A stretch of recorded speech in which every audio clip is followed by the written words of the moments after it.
dan! Evo nas ponovno u gradskoj knjižnici i izvodimo pokuse iz fizike. Mi smo mali znanstvenici. Ana, Vedrana. Ja sam Jelena. Za današnji pokus potrebna nam je vrećica za zamrzavanje koju smo napunili s vodom, jedna sigurnosna zdjela i bojice koje ste dobro raširili. Mi ćemo isprobati probušiti ovu vrećicu i vidjeti hoće li voda iscuriti van. Što mislite?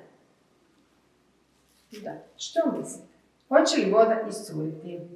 Helena, sada ćeš nam ti pokušati probušiti s ovom olovkom vrećicu. Probaj ovdje. Samo probuši. Hop, hop, hop, ide. Opa. Gdje je? Je li unutra? Mogu li pokušati ja? Što ako probušiš tako da izađe na drugom kraju? Misliš da olovku probušim kroz drugu stranu ove vrećice? Ajmo Idemo pokušati. Malo ću se pomoći ovako. Hop, hop. Hoće li? Curi li voda? Wow, ne curi. Mogu ja Kako li je to moguće? Hoćete ja pridržati? Može. Sada ćemo probati u jednom skroz drugom smjeru. Možda ima veze sa smjerom. Da.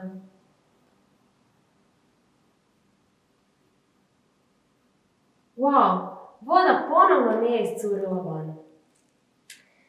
Ovaj pokus možete probati kod kuće, a zašto voda ne curi van? Šta ti misliš? Zato što se bore zrak i voda.